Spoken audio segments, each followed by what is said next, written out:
YouTube channel पर आपका हार्दिक स्वागत है। दोस्तों, अपन पढ़ रहे थे कि इतिहास, लेखन व दर्शन, और इसके अंदर अपन ने देखा था कि अपन ने सबाल्टर्न स्टडीज़ पढ़ ली थी और अपन ने लियोपोल्ड वॉन रैंके भी पढ़ लिया था। अब मैं दोस्तों जो जो पर्सनैलिटीज़ है, जैसे इब्न खालदून, अबुल फजल, जियाउद्दीन बर्नी, विको, हर्डर, स्पेंगलर, ठीक है, और जितने भी ये फुकुयामा, आरसी मजूमदार, जदुनाथ सरकार, जितने भी इतिहासकार है उसके बारे में मैं स्टार्ट करूँगा। यानी एक एक टॉपिक वाइज इसको मैं लूँगा और धीरे धीरे मैं इसको मैं डेली एक जो पर्सनैलिटी जो मैं कराऊँगा। स्टार्ट करते हैं दोस्तों। सबसे पहले इब्न खालदून। इब्न खालदून 1332 से 1406 ईस्वी तक माना जाता है। इनकी मृत्यु हो गई थी 1406 के अंदर। मिस्र में इनकी मृत्यु हो गई थी। इनका जन्म हुआ था ट्यूनिस के अंदर, और ट्यूनिशिया जो कि इस समय कहाँ है, अफ्रीका के अंदर है। दोस्तों, सबसे इम्पोर्टेंट चीज़ है कि इनकी पुस्तक है किताब अल इबार, ठीक है, और तीन जो पुस्तकों का संगम माना जाता है इसे। और फर्स्ट जो पुस्तक है उसमें सभ्यता व उसके मूलभूत तत्व, मनुष्य पर इसका प्रभाव इसके अंदर दिखाई देता है। ये दोस्तों सबसे इम्पोर्टेंट चीज़ है ये, ठीक है। सेकंड पुस्तक है, हम देखेंगे सेकंड पुस्तक में हम देखेंगे कि अरबों की कथा है, जो कि मध्य एशिया से इटली तक का इसके अंदर विवरण मिलता है। और थर्ड पुस्तक है जो कि उत्तर पश्चिमी अफ्रीका व वहाँ के बर्बर राजवंशों का विवरण है थर्ड पुस्तक के अंदर, और इसे क्या कहते हैं, मगरिबी इसे कहा जाता है। तो किताब अल इबार, ये खूब बार क्वेश्चन पूछा हुआ है कि किताब अल इबार किसकी पुस्तक है, तो इब्न खालदून। इस पे तीन पुस्तकों का संगम है। यानी पहली सभ्य पुस्तक में क्या दे रखा है, सभ्यता के बारे में, सेकंड में क्या है, अरबों की कथा, और तीसरे में क्या है, मगरिब। फिर नेक्स्ट है अपन देखेंगे किताब अल इबार की प्रस्तावना में विश्व इतिहास की भूमिका लिखी गई है, जिसे मुकद्दिमा कहते हैं। दोस्तों, ये सबसे इंपॉर्टेंट है कि मुकद्दिमा किसका है, तो किसका है, इब्न खलदून का। इस कारण से इब्न खलदून की सर्वाधिक सबसे प्रसिद्ध जो है वो इसी को ही मिली है, मुकद्दिमा को। अल तारीफ, क्योंकि इसकी आत्मकथा है। किताब अल इबार में तीनों पुस्तकों के अंत में इब्न खालदून ने अपनी आत्मकथा जोड़ी, जिसे इस पुस्तक को अरबी साहित्य की महान रचना भी माना जाता है। तो अल तारीफ, ठीक है। अब आता है कि इसनाद क्या है। इसनाद, तो अपन देखेंगे कि इसनाद इब्न खलदून की देन जो इस्लामी इतिहास लेखन में स्त्रोतों की आलोचना की एक पद्धति मानी जाती है, इसनाद कहा जाता है। यानी इस्लाम जो इतिहास लेखन है उसके अंदर जो स्त्रोत है उसके आलोचना की पद्धति ही इसनाद कहलाती है। फिलिप हिती के अनुसार इसनाद आधुनिक इतिहास लेखन की सबसे ज़रूरी शर्त पूरी करता है। अरब लेखन हदीस परंपरा पर आधारित है। इब्न खालदून ने इस मौखिक परंपरा की जांच पड़ताल भी की है। वो हदीस हम जानते हैं कि हज़रत मोहम्मद साहब की जुड़ी कथाएं मानी जाती है। अब मैं बात करूँगा अल उमरान, यानी इतिहास का समाज शास्त्रीय दृष्टिकोण।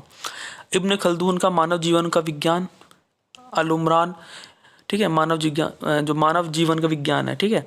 इब्न खलदून इसे मानव सभ्यता के बराबर मानता था। इसने मनुष्य को विश्व का केंद्र माना। अरस्तु ने मानव को राजनीतिक पशु कहा जबकि इब्न खालदून ने मानव को सामाजिक प्राणी कहा था। मानव के लिए समाज जरूरी, क्योंकि यह अकेला नहीं रह सकता। इसने इतिहास में समाजशास्त्र का प्रयोग किया, क्योंकि इससे ही सच व झूठ व संभव व असंभव के बीच का अंतर किया जा सकता है। कुल मिला के बाद दोस्तों इसने सामाजिक प्राणी पर काफ़ी जोर दिया गया। यानी वो कहता है कि समाज में अगर रहना है तो आपको समाज के जो पहलू उसको यूज करना पड़ेगा। यानी लोग, उसमें लोग होने चाहिए, अकेला व्यक्ति नहीं रह सकता। यानी सभ्यता के अंदर मानव का होना बहुत ज़रूरी है, और समाज तभी बनता है जब बहुत सारे लोग होते हैं। अब मैं बात करूँ असबिया क्या है। असबिया अपन देखेंगे कि इसका शाब्दिक अर्थ है सामूहिक भावना, दूसरों के साथ मिलकर सामूहिक लक्ष्यों को प्राप्त करने का एक प्रयास करना, यानी असबिया कहलाता है। इब्न खलदून के अनुसार कोई भी राजवंश 3 से 4 पीढ़ियों से अधिक जीवित रहने की उम्मीद नहीं कर सकता, जबकि सभ्यता अनिवार्य रूप से कबीलाई असबिया को कमज़ोर करती है। यानी जहाँ शहरी क्षेत्र होगा वहाँ पे असबिया काफ़ी अच्छी प्रगति करेगी, क्योंकि ग्रामीण क्षेत्र में काफ़ी इसका प्रभाव कम रहता है। तो क्योंकि रेगिस्तान या ग्रामीण कबीलों के मुकाबले शहरी समुदाय है उसमें सामाजिक संगठन सभ्यता की सर्वोच्च रूप माना जाता है।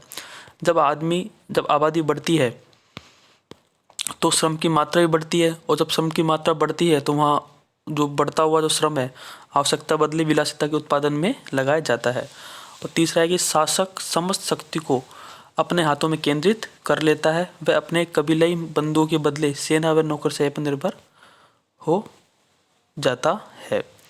तो ये था। नेक्स्ट अपन देखेंगे कि मिस्र में इसकी मृत्यु हो गई थी ठीक है, क्योंकि इन्होंने धार्मिक आस्था भी इस इतिहास में सही प्रक्रिया के अध्ययनों से नहीं रोक पाई।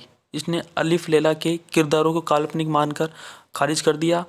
जो इब्न खल्दून है, मध्ययुगीन धार्मिक संकीर्णता की वातावरण पैदा हुआ था। इसके बावजूद उसके विचार मौलिक, तार्किक, वैज्ञानिक व धर्मनिरपेक्ष था। यही कारण था कि उसके विचारों को Machiavelli, Vico, Auguste Comte, Montesquieu व एडम स्मिथ ने व्यक्त किया है। ठीक है, 19वीं सदी में मुकद्दिमा की खोज से ही इब्न खल्दून को प्रशंसा प्राप्त हुई। ठीक है, और फ्रांज रोजेनथाल ने मुकद्दमे का अनुवाद किया है। यह पुस्तक मानव जाति की सर्व महत्वपूर्ण विजयों में से स्थान रखती है।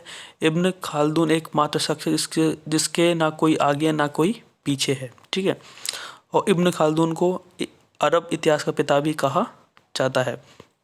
वाइल लाकोस्ट एक हुए हैं, उन्होंने बोला है यदि थ्यूसिडाइड्स इतिहास का आविष्कार है तो इब्न खाल्दून जो उसे विज्ञान के रूप में पेश करता है। तो दोस्तों ये था इब्न खाल्दून। और हम देखते हैं कि जो कॉलेज लेक्चर का भी एग्जाम हुआ था उसके अंदर एक क्वेश्चन तो ये पूछा था कि जो इब्न खाल्दून है उसकी जो पुस्तक है किताब अल इबार, इसके अंदर पहली जो पुस्तक उसमें क्या दे रखा है, तो क्या था, सभ्यता दे रखा। एक तो ये याद रखना है, और इसकी अल तारीफ जो इसकी जीवनी है वो याद रखनी है, और इसका दर्शन क्या है, इन्होंने दर्शन में क्या क्या काम किया। तो इनका दर्शन जो महत्वपूर्ण माना जाता है वह समाज दृष्टिकोण, यानी समाज के अंदर सभी लोगों का होना बहुत जरूरी है। इसमें अकेला व्यक्ति नहीं रह सकता, इसमें समाज, इसने धर्म आस्था को भी व्यक्त किया है, सामाजिक दृष्टिकोण को भी लिया है, राजनीतिक पक्ष को भी लिया है, आर्थिक पक्ष को भी लिया है।